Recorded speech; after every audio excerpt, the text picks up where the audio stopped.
Selamat sore bagi mahasiswa yang menyimak video ini. Semoga semua dalam keadaan sehat. Kita berjumpa kembali pada video ini untuk memaparkan chapter lanjutan dari mata kuliah kita. Saya akan memaparkan dalam bentuk PowerPoint sebagai berikut. Pada video ini kita akan membahas mengenai merancang dan mengelola jasa atau layanan. Pada video ini kita akan membahas beberapa topik. Yang pertama adalah bagaimana mencapai keunggulan pada pemasaran jasa. Kemudian yang kedua adalah bagaimana meningkatkan kualitas dari jasa. Dan yang ketiga, bagaimana pemasar produk fisik dapat meningkatkan layanan customer support. Bahasan yang pertama adalah mencapai keunggulan dalam memasarkan jasa atau layanan. Semakin meningkatnya tingkat kepentingan dari industri jasa pada perekonomian suatu negara, telah menajamkan fokus mengenai apa yang perlu dilakukan oleh penyedia jasa untuk dapat meningkatkan keunggulan dari pemasaran jasanya. Yang pertama adalah marketing excellence atau keunggulan pemasaran. Jadi keunggulan pemasaran dalam hal pemasaran jasa memerlukan keunggulan di 3 area. Yang pertama adalah external marketing. Dapat dilihat pada gambar, external marketing ini adalah bagaimana hubungan antara perusahaan dengan pelanggan.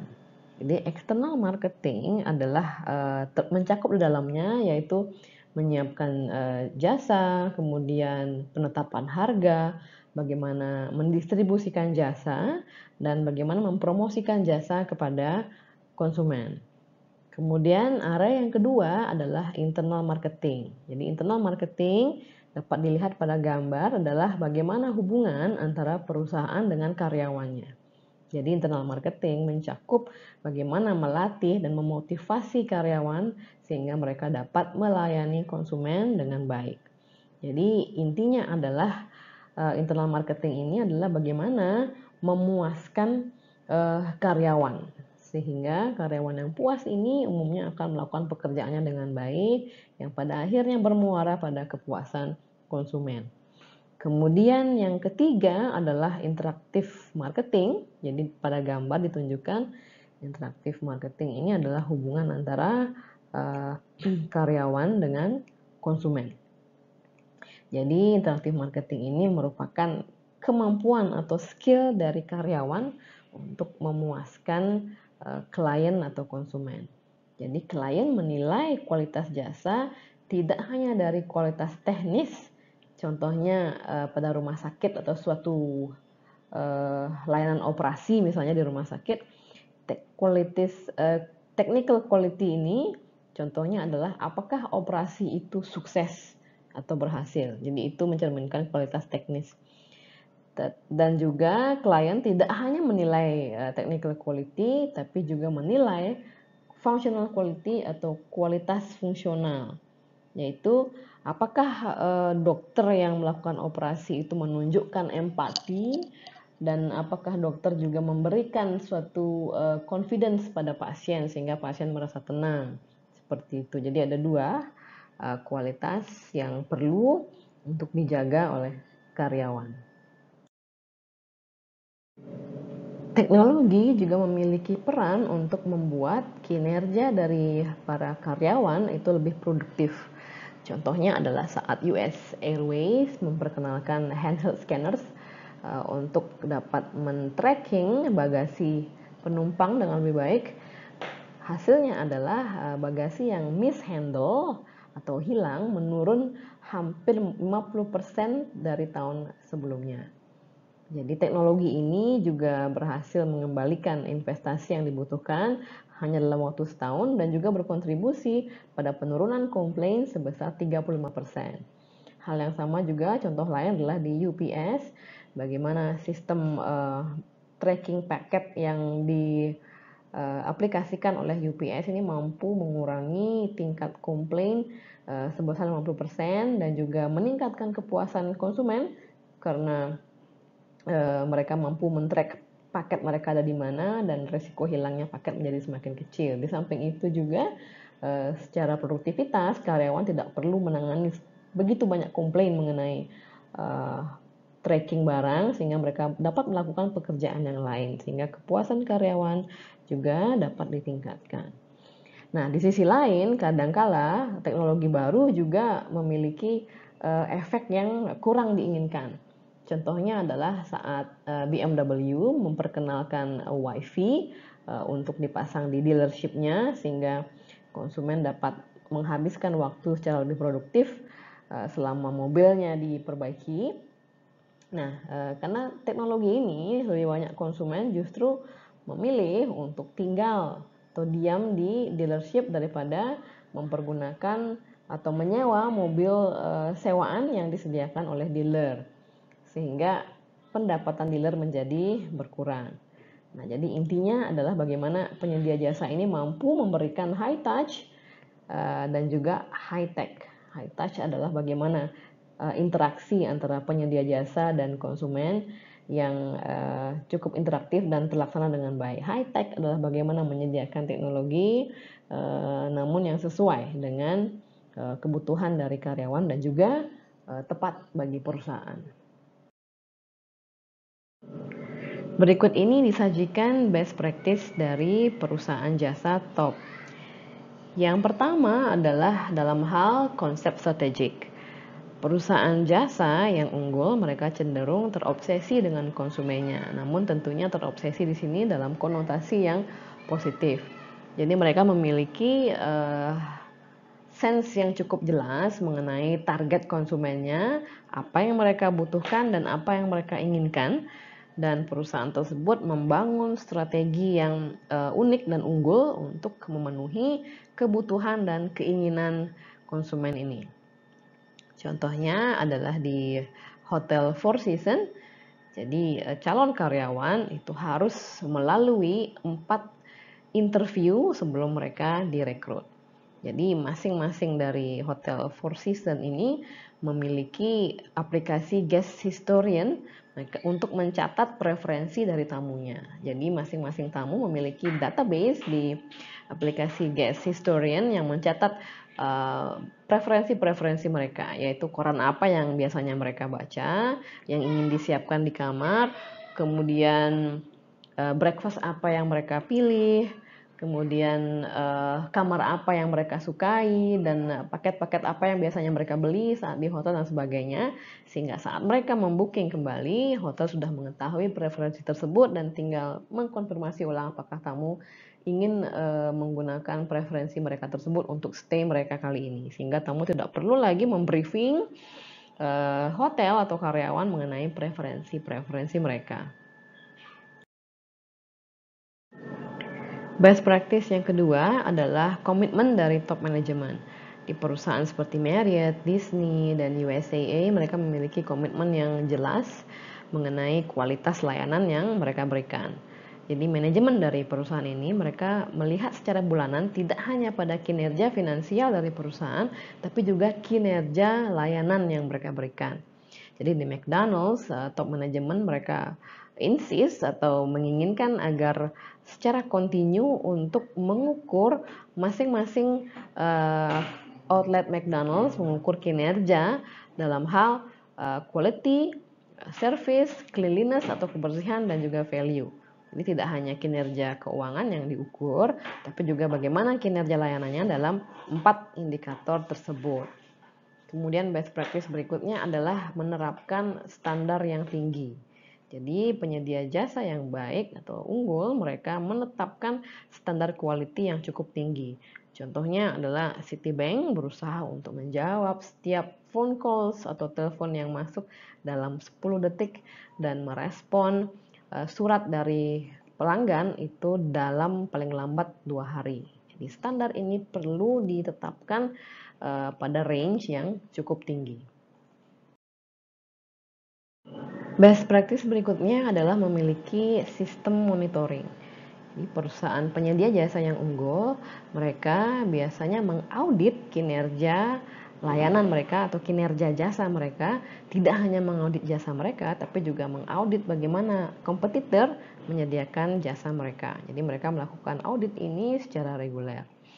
Perusahaan ini juga mengumpulkan voice of customer measurement atau pengukuran dari voice of customer. Jadi ini untuk mengidentifikasi aspek-aspek apa yang membuat konsumen puas dan aspek-aspek apa yang membuat konsumen tidak puas. Mereka juga menggunakan comparison shopping. Comparison shopping ini adalah mencoba layanan yang diberikan oleh kompetitor seperti apa dibandingkan dengan layanan di perusahaan sendiri. Kemudian melakukan mystery atau ghost shopping. Ini adalah meng-hire satu orang service auditor untuk mencoba layanan di perusahaan sendiri, dan mereka akan memberikan notes atau catatan di bagian-bagian mana service atau layanan perusahaan yang dinilai masih kurang memenuhi standar. Kemudian cara lain adalah dengan melakukan survei customer mengenai kepuasan mereka dan pada aspek-aspek apa. Kemudian menyediakan form saran dan juga komplain kepada konsumen yang ingin mengajukan saran atau mengajukan komplain. Kemudian membentuk tim audit layanan yang bertugas untuk memeriksa apakah layanan sudah sesuai dengan standar yang ditetapkan, dan kemudian memberikan kesempatan pada konsumen untuk menulis surat kepada manajemen yang berisi harapan mereka atau kesan mereka selama mengkonsumsi layanan yang disediakan. Nah, penting juga untuk menilai customer importance, artinya adalah pada aspek-aspek apa yang dinilai penting oleh konsumen terkait dengan layanan perusahaan, dan juga bagaimana kinerja perusahaan untuk aspek-aspek tersebut. Jadi analisis ini akan menjadi suatu referensi dalam menyusun tindakan-tindakan berikutnya bagi perusahaan. Pada tabel disajikan analisis customer importance pada suatu dealer. Jadi diurutkan aspek-aspek yang dinilai paling penting oleh konsumen hingga yang kurang penting. Jadi yang paling penting adalah yang pertama, job done right the first time. Jadi layanan perbaikan dilakukan dengan baik. Yang kedua adalah fast actions on complaint. Jadi reaksi atau respon yang cepat terhadap komplain. Yang ketiga adalah prompt warranty work. Jadi pekerjaan itu pekerjaan yang bergaransi, jika ada kerusakan kembali konsumen dapat mengajukan komplain dan akan ditindaklanjuti oleh perusahaan. Kemudian able to do any job needed. Jadi dealer mampu untuk melakukan berbagai reparasi yang diperlukan. Dan kemudian di kolom terakhir adalah mean performance rating. Itu artinya adalah bagaimana kinerja perusahaan pada aspek-aspek tersebut. Jadi dapat dilihat pada aspek yang paling penting, yaitu job done right the first time, yang dinilai paling penting oleh konsumen. Mean performance rating dari perusahaan adalah 2,63. Nah, di sini justru diharapkan agar perusahaan juga memiliki mean performance rating yang tinggi pada aspek yang dinilai paling penting. Jika dilihat pada tabel, mean performance rating yang paling tinggi oleh perusahaan justru pada aspek yang dinilai kurang penting, yaitu send out maintenance notice. Jadi memberikan notifikasi mengenai perbaikan yang sudah dilakukan apa saja dan apakah sudah selesai perbaikannya. Jadi notifikasi seperti itu. Jadi justru perusahaan memiliki rating tinggi pada aspek tersebut yang dinilai kurang penting oleh konsumen. Harapannya adalah perusahaan mampu memberikan kinerja yang paling unggul pada aspek-aspek yang dinilai paling penting, sehingga harapan konsumen dapat terpenuhi. Jadi ini dapat diperoleh apabila perusahaan melakukan customer survey pada pelanggan untuk melis aspek-aspek apa yang mereka nilai penting dan mengurutkan aspek-aspek tersebut dari yang penting ke kurang penting. Best practice berikutnya adalah memuaskan komplain dari konsumen. Secara rata-rata 40% dari pelanggan yang komplain atau mengalami pengalaman yang buruk terhadap penyedia jasa, itu mereka menghentikan kegiatannya dengan perusahaan penyedia jasa tersebut, artinya tidak kembali berlangganan. Namun jika pelanggan ini mereka bersedia untuk mengajukan komplain, mereka ini sebenarnya memberikan kesempatan bagi perusahaan untuk memperbaiki kesalahannya dan menghandle komplain itu dengan baik, sehingga mampu memunculkan kepuasan dari konsumen sehingga mereka bersedia untuk kembali menggunakan jasa perusahaan. Perusahaan yang mendorong konsumennya yang tidak puas untuk komplain dan juga melibatkan konsumennya untuk memperbaiki situasi tepat pada saat itu juga menunjukkan mereka dapat memperoleh pendapatan yang lebih tinggi dan profit yang lebih tinggi dibandingkan dengan perusahaan yang tidak memiliki pendekatan sistematis dalam menangani kegagalan layanan. Contohnya adalah Pizza Hut memprint toll free number pada seluruh box pizzanya. Jadi saat pelanggan komplain, Pizza Hut mengirimkan voicemail pada store manager tempat lokasi komplain itu ditujukan, yang harus menjawab komplain customer itu dalam 48 jam dan diminta untuk menghandle komplain tersebut dalam waktu tersebut. Konsumen mengevaluasi penanganan komplain oleh perusahaan dalam 3 aspek. Yang pertama, mereka menilai apa solusi yang diberikan oleh perusahaan. Contohnya adalah apabila menerima katakanlah layanan yang buruk, apakah mereka akan menerima refund atau mereka diberikan layanan kembali dengan tanpa biaya. Jadi mereka yang pertama menilai solusi apa yang diberikan, apakah mereka cukup puas dan menilai apakah solusi tersebut cukup adil bagi mereka. Yang kedua adalah prosedur apa yang harus mereka lalui untuk sampai pada solusi tersebut. Jadi diharapkan prosedur yang ditetapkan oleh perusahaan tidak berbelit-belit sehingga dalam menyelesaikan komplain tidak perlu membutuhkan waktu yang lama dan birokrasi yang terlalu rumit untuk sampai pada solusi. Kemudian aspek yang ketiga adalah bagaimana komunikasi interpersonal selama proses penanganan komplain tersebut.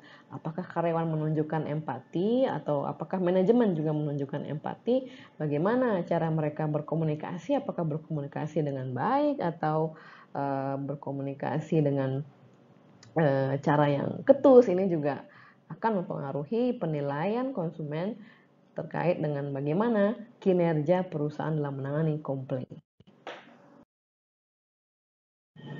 Bahasan berikutnya adalah mendiferensiasikan jasa. Konsumen umumnya memandang jasa yang kurang lebih homogen atau sama. Mereka menjadi kurang peduli terhadap providernya dibandingkan dengan harganya. Jadi untuk jasa-jasa yang mereka anggap homogen, seperti contohnya jasa perbaikan AC, katakanlah jasa yang cenderung sama, mereka cenderung tidak peduli dengan providernya siapa, tapi lebih kemudian mempedulikan bagaimana harganya, siapa yang lebih mampu menawarkan harga yang lebih terjangkau.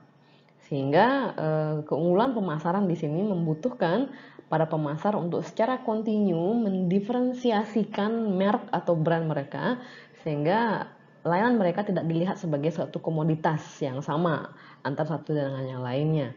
Jadi diferensiasi merek ini dapat berupa dengan layanan-layanan superior seperti penanganan komplain yang lebih cepat, komunikasi yang lebih ramah, dan pemberian bonus atau ya insentif bagi pembelian berulang dan yang lain-lain. Satu hal yang bisa dilakukan untuk mendiferensiasi layanan adalah dengan melakukan inovasi pada layanan. Contohnya adalah Starwood Hotel atau jaringan Hotel Starwood setelah bertahun-tahun kehilangan konsumen kepada kompetitornya yaitu Hilton dan Marriott.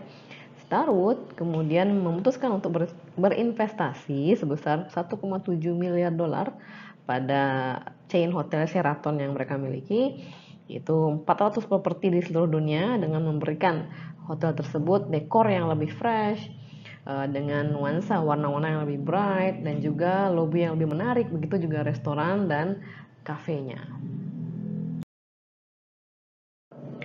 Bahasan berikutnya adalah mengelola kualitas layanan. Kualitas layanan dan loyalitas konsumen dipengaruhi oleh sejumlah variabel. Satu studi mengidentifikasi lebih dari 800 hal yang dapat mempengaruhi atau dapat menyebabkan konsumen untuk berpindah provider, dan juga terdapat juga studi yang menganalisis dimensi-dimensi yang diinginkan oleh konsumen agar perusahaan atau provider dapat melakukannya dengan baik. Pada tabel dipaparkan sejumlah faktor yang dapat menyebabkan konsumen untuk berpindah ke service provider yang lain. Yang pertama adalah pricing atau penetapan harga, yaitu harga yang terlalu tinggi, kenaikan harga, penetapan harga yang tidak adil, dan juga penetapan harga yang deceptif. Deceptif artinya seperti memanipulasi. Kemudian faktor kedua adalah ketidaknyamanan. Ini bisa jadi dalam bentuk lokasi dan juga jam operasional, kemudian menunggu terlalu lama untuk suatu janji dan juga untuk mendapatkan layanan atau jasa tersebut.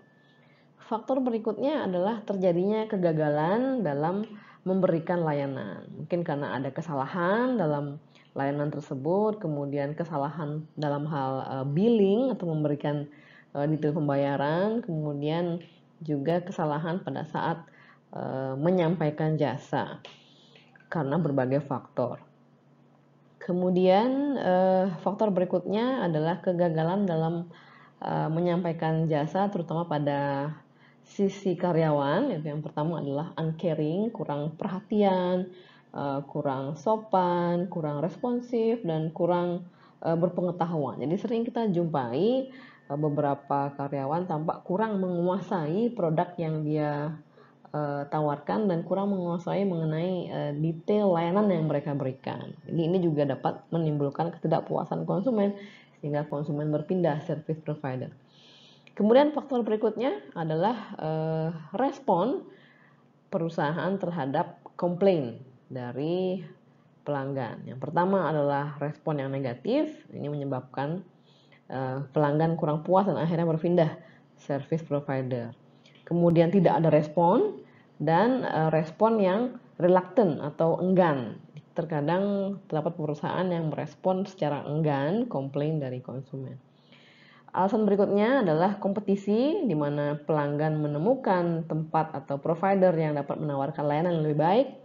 Kemudian alasan berikutnya adalah permasalahan etis, yaitu adanya kecurangan dari perusahaan. Kemudian hard sell artinya menawarkan layanan dengan cara yang sedikit kurang lebih memaksa.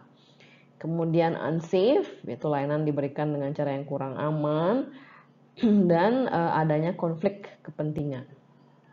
Kemudian yang terakhir adalah konsumen berpindah tanpa disengaja, artinya tidak secara dilakukan dengan sengaja. Jadi yang pertama adalah karena konsumen berpindah tempat tinggal, jadi mereka harus berpindah service provider. Kemudian apabila service provider mereka itu tutup, sehingga mereka harus mencari service provider yang lain. Berikutnya adalah dimensi-dimensi yang diinginkan oleh pelanggan agar perusahaan dapat melakukannya dengan baik.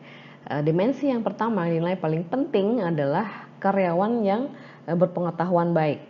Hal ini berpengetahuan baik dalam hal layanan yang mereka tawarkan atau produk yang mereka tawarkan. Dimensi yang kedua adalah perusahaan dapat memenuhi kebutuhan konsumen pada saat pertama kali kontak. Kemudian yang ketiga adalah perusahaan dapat memperlakukan pelanggan seperti pelanggan yang memang valued atau pelanggan bernilai. Kemudian berikutnya adalah perusahaan mendemonstrasikan keinginan untuk dapat memenuhi kebutuhan dan keinginan dari pelanggan. Berikutnya adalah pelanggan menginginkan dapat mengakses informasi secara cepat. Kemudian layanan yang mereka peroleh itu merupakan layanan yang dihargai atau memberikan nilai terhadap uang mereka. Jadi intinya di sini adalah cost tidak melebihi dari benefit. Akan lebih bagus apabila benefit yang diperoleh oleh pelanggan itu jauh lebih tinggi daripada cost yang mereka bayarkan. Kemudian dimensi berikutnya adalah karyawan yang sopan dan hormat. Berikutnya adalah perusahaan merupakan perusahaan yang dapat dipercaya. Berikutnya adalah perusahaan mampu memperlakukan pelanggan dengan adil, dan terakhir adalah perusahaan mampu menyediakan layanan yang terpersonalisasi. Jadi ini memang sangat sering terjadi dan lumrah bahwa masing-masing pelanggan umumnya memiliki preferensi dan keinginan yang berbeda-beda, sehingga service provider itu perlu untuk mampu memenuhi keinginan mereka yang berbeda-beda ini. Bahasan berikutnya adalah mengelola ekspektasi pelanggan. Dua aspek penting dalam memberikan layanan adalah mengelola ekspektasi konsumen dan mempergunakan teknologi self-service. Pertama, kita akan membahas mengenai pengelolaan ekspektasi pelanggan. Jadi terdapat 5 gap yang mampu menyebabkan kegagalan dalam memberikan layanan. Yang pertama adalah gap antara ekspektasi pelanggan dan persepsi manajemen. Jadi dalam hal ini, manajemen tidak selalu dapat mempersepsikan apa yang diinginkan oleh pelanggan dengan benar. Contohnya adalah pengelola rumah sakit mungkin berpikir bahwa pasien menginginkan makanan yang lebih baik, namun ternyata pasien lebih concern dengan keresponsifan dari perawat. Jadi ada gap antara ekspektasi dari pasien dan juga persepsi dari manajemen. Jadi hal ini berpotensi memunculkan pemberian layanan yang kurang tepat sehingga dipersepsikan kurang berkualitas oleh pelanggan. Gap yang kedua adalah gap antara persepsi manajemen dan spesifikasi dari kualitas layanan. Contohnya adalah manajemen rumah sakit mungkin sudah benar mempersepsikan keinginan konsumen bahwa mereka menginginkan keresponsifan yang tinggi dari perawat. Namun permasalahannya adalah rumah sakit tidak menetapkan standar kinerja terhadap keresponsifan perawat. Jadi pengelola rumah sakit mungkin menyampaikan kepada perawatnya untuk memberikan layanan yang cepat, namun tidak menspesifikasikannya dalam hal menit atau jam untuk treatment-treatment yang sudah ditawarkan oleh rumah sakit. Jadi untuk panggilan call dari kamar, nurse diharapkan untuk merespon dalam berapa menit. Jadi ini perlu ditetapkan dalam bentuk standar sehingga perawat memiliki suatu acuan baku berapa lama waktu yang mereka butuhkan untuk merespon permintaan atau panggilan dari pasien. Kemudian gap yang ketiga adalah gap antara spesifikasi kualitas layanan dengan pemberian layanan. Hal ini disebabkan oleh karyawan yang tidak di-training dengan baik atau karyawan yang kurang mampu memberikan layanan sesuai dengan standar atau tidak mau untuk memenuhi standar. Dan ini juga disebabkan oleh conflicting standar atau standar yang bertolak belakang satu sama lain atau berkonflik sehingga menyebabkan pencapaiannya menjadi sulit. Contohnya adalah karyawan dituntut untuk mendengarkan konsumen, jadi memberikan waktu untuk mendengarkan konsumen, dan di sisi lain karyawan juga diharapkan untuk dapat memberikan layanan yang cepat. Jadi ini merupakan standar yang conflicting atau berlawanan sehingga sulit untuk dapat dicapai. Kemudian gap yang keempat adalah gap antara pemberian layanan dan komunikasi eksternal. Jadi ekspektasi dari konsumen ini dipengaruhi oleh statement-statement yang dibuat oleh representatif dari perusahaan, yaitu para marketing dari perusahaan, dan juga iklan-iklan yang ditayangkan oleh perusahaan.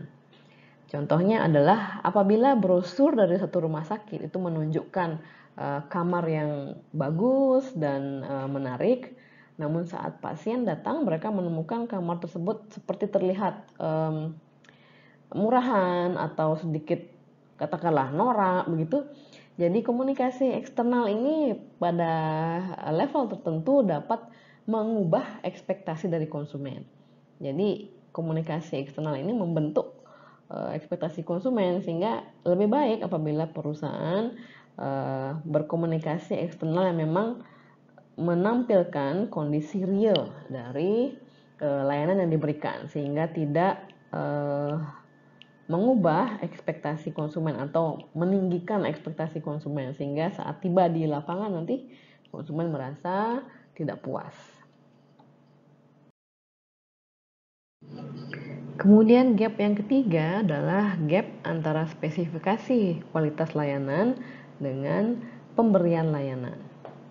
Hal ini disebabkan oleh karyawan yang tidak di-training dengan baik atau karyawan yang kurang mampu memberikan layanan sesuai dengan standar atau tidak mau untuk memenuhi standar. Dan ini juga disebabkan oleh conflicting standar atau standar yang bertolak belakang satu sama lain atau berkonflik, sehingga menyebabkan pencapaiannya menjadi sulit. Contohnya adalah karyawan dituntut untuk mendengarkan konsumen, jadi memberikan waktu untuk mendengarkan konsumen, dan di sisi lain karyawan juga diharapkan untuk dapat memberikan layanan yang cepat. Jadi ini merupakan standar yang conflicting atau berlawanan, sehingga sulit untuk dapat dicapai. Kemudian gap yang keempat adalah gap antara pemberian layanan dan komunikasi eksternal. Jadi ekspektasi dari konsumen ini dipengaruhi oleh statement-statement yang dibuat oleh representatif dari perusahaan, yaitu para marketing dari perusahaan, dan juga iklan-iklan yang ditayangkan oleh perusahaan. Contohnya adalah apabila brosur dari satu rumah sakit itu menunjukkan kamar yang bagus dan menarik, namun saat pasien datang mereka menemukan kamar tersebut seperti terlihat murahan atau sedikit katakanlah norak begitu. Jadi komunikasi eksternal ini pada level tertentu dapat mengubah ekspektasi dari konsumen. Jadi komunikasi eksternal ini membentuk ekspektasi konsumen, sehingga lebih baik apabila perusahaan berkomunikasi eksternal yang memang menampilkan kondisi real dari layanan yang diberikan, sehingga tidak mengubah ekspektasi konsumen atau meninggikan ekspektasi konsumen, sehingga saat tiba di lapangan nanti konsumen merasa tidak puas. Gap yang kelima adalah gap antara layanan yang dipersepsikan dengan layanan yang diharapkan. Jadi gap ini muncul saat konsumen salah mempersepsikan kualitas layanan atau layanan tersebut. Contohnya adalah saat dokter di rumah sakit secara terus-menerus mengunjungi pasien untuk menunjukkan bahwa mereka peduli, namun di sisi lain pasien justru menginterpretasikan hal ini sebagai suatu indikasi bahwa ada sesuatu yang salah pada kesehatan mereka. Jadi terjadi gap antara layanan yang dipersepsikan dengan layanan yang diharapkan. Kemudian gap yang ketiga adalah gap antara spesifikasi kualitas layanan dengan pemberian layanan.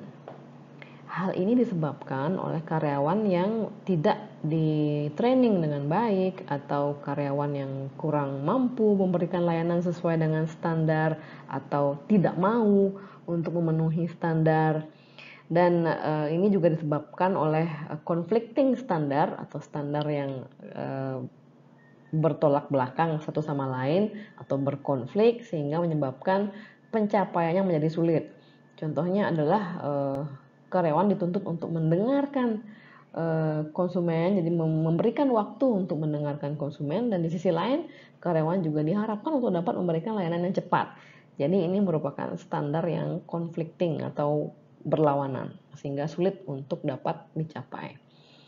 Kemudian gap yang keempat adalah gap antara pemberian layanan dan komunikasi eksternal. Jadi ekspektasi dari konsumen ini dipengaruhi oleh statement-statement yang dibuat oleh representatif dari perusahaan, yaitu para marketing dari perusahaan dan juga iklan-iklan yang ditayangkan oleh perusahaan. Contohnya adalah apabila brosur dari satu rumah sakit itu menunjukkan kamar yang bagus dan menarik, namun saat pasien datang mereka menemukan kamar tersebut seperti terlihat murahan atau sedikit katakanlah norak begitu. Jadi komunikasi eksternal ini pada level tertentu dapat mengubah ekspektasi dari konsumen. Jadi komunikasi eksternal ini membentuk ekspektasi konsumen, sehingga lebih baik apabila perusahaan berkomunikasi eksternal yang memang menampilkan kondisi real dari layanan yang diberikan, sehingga tidak mengubah ekspektasi konsumen atau meninggikan ekspektasi konsumen, sehingga saat tiba di lapangan nanti konsumen merasa tidak puas. Gap yang kelima adalah gap antara layanan yang dipersepsikan dengan layanan yang diharapkan. Jadi gap ini muncul saat konsumen salah mempersepsikan kualitas layanan atau layanan tersebut. Contohnya adalah saat dokter di rumah sakit secara terus-menerus mengunjungi pasien untuk menunjukkan bahwa mereka peduli, namun di sisi lain pasien justru menginterpretasikan hal ini sebagai suatu indikasi bahwa ada sesuatu yang salah pada kesehatan mereka. Jadi terjadi gap antara layanan yang dipersepsikan dengan layanan yang diharapkan. Layanan yang berkualitas diindikasikan oleh 5 dimensi. Yang pertama adalah reliability, yaitu kehandalan. Beberapa indikatornya adalah memberikan layanan sesuai dengan yang dijanjikan, kemudian sangat dapat diandalkan dalam menghandle permasalahan layanan konsumen, dan seterusnya. Dimensi yang kedua adalah responsiveness. Indikatornya adalah menjaga konsumen tetap terinform atau menginformasikan konsumen kapan jasa akan dilakukan atau diberikan, kemudian memberikan layanan yang cepat pada konsumen, kesediaan untuk membantu konsumen, dan seterusnya.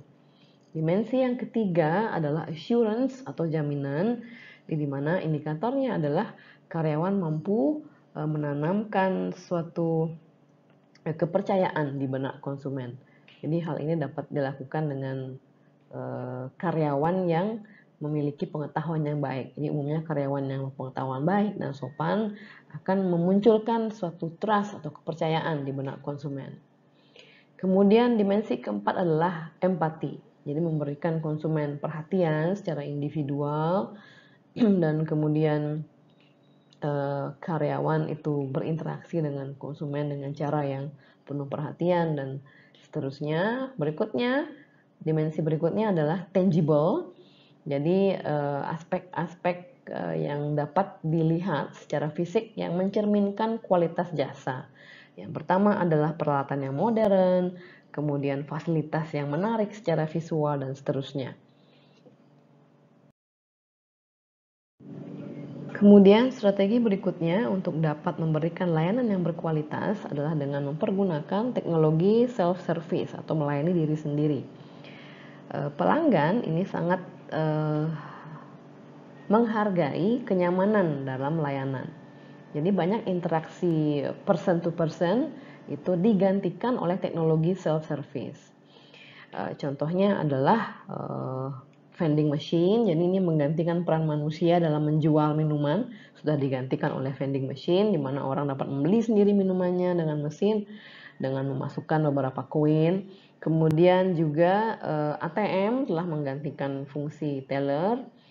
Kemudian konsumen dapat melakukan pengisian bahan bakar sendiri di gas station dan melakukan check out sendiri di hotel melalui mesin yang sudah disediakan atau aplikasi yang sudah disediakan, dan berbagai aktivitas di internet seperti pembelian tiket, trading investment, dan melakukan kustomisasi pada produk. Contohnya ini adalah pada web HP, Hewlett Packard. Jadi konsumen dapat mengkustomisasi sendiri laptop yang mereka inginkan, memilih fitur apa yang mereka inginkan dan spesifikasi apa yang mereka inginkan, kemudian mengirimkan ini pada HP untuk kemudian dibuatkan laptop seperti sesuai dengan spesifikasi yang dikirimkan oleh konsumen. Beberapa perusahaan juga menemukan bahwa hambatan terbesar dari teknologi itu adalah bukan teknologi itu sendiri, tapi bagaimana meyakinkan konsumen untuk menggunakannya, terutama penggunaannya untuk pertama kali. Jadi meyakinkan konsumen untuk menggunakan ATM pertama kali tentu sangat sulit sekali. Dalam hal ini konsumen harus memiliki pandangan yang cukup jelas mengenai bagaimana peran aktif yang diperlukan dari mereka untuk dapat mempergunakan self-service teknologi ini, dan kemudian mereka harus melihat adanya manfaat yang nyata dari penggunaan teknologi ini, dan mereka juga harus merasa bahwa mereka memang bisa menggunakannya. Jadi setelah mereka merasa mereka bisa menggunakan dan mereka melihat ada manfaat yang nyata, barulah mereka memiliki insentif untuk menggunakan teknologi tersebut. Bahasan berikutnya adalah mengevaluasi kualitas layanan online. Kualitas layanan online didefinisikan sebagai sejauh mana suatu website dapat memfasilitasi kegiatan belanja online yang efisien dan efektif. Terdapat 11 dimensi dari kualitas online service. Kualitas layanan online, yaitu yang pertama adalah akses, kemudahan akses online, kemudian kemudahan bernavigasi pada situs tersebut, efisiensi dalam hal ini waktu dan juga biaya, kemudian fleksibilitas, kehandalan, personalisasi, kemudian keamanan dan privacy, dalam hal ini privasi data-data konsumen yang diberikan oleh konsumen, kemudian security berkaitan dengan keamanan data-data dan juga keamanan data, terutama data pembayaran, agar tidak bocor ke pihak-pihak yang tidak berkepentingan. Kemudian dimensi berikutnya adalah responsiveness, berikutnya adalah trust atau jaminan. Jadi hal ini penting dalam layanan online, yaitu trust, di mana apabila konsumen tidak memiliki trust, dia tidak akan berbelanja di situs tersebut. Jadi perlu adanya jaminan. Di dalam hal ini jaminan keamanan transaksi, jaminan bahwa akan ada pengembalian produk apabila produk tidak sesuai, ada pengembalian dana apabila produk tidak sampai, dan sebagainya. Kemudian dimensi berikutnya adalah bagaimana situs tersebut ditampilkan secara visual dengan menarik, dan kemudian dalam hal harga juga. Kemudian dimensi inti dalam hal service quality atau layanan, kualitas layanan, yang pertama adalah efisiensi, fulfillment, keandalan, dan privacy. Dan dimensi untuk service recovery ini adalah penanganan komplain. Jadi dimensi kualitas penanganan komplain ini berbeda dengan dimensi dari kualitas layanan yang tadi saya sebutkan. Dimensi kualitas penanganan komplain adalah responsiveness, seberapa responsif karyawan dalam menangani komplain, kemudian kompensasi yang diberikan apakah sudah cukup fair atau adil bagi pelanggan, dan real time access to help. Jadi komplain ini dilayani secara real time atau dengan segera.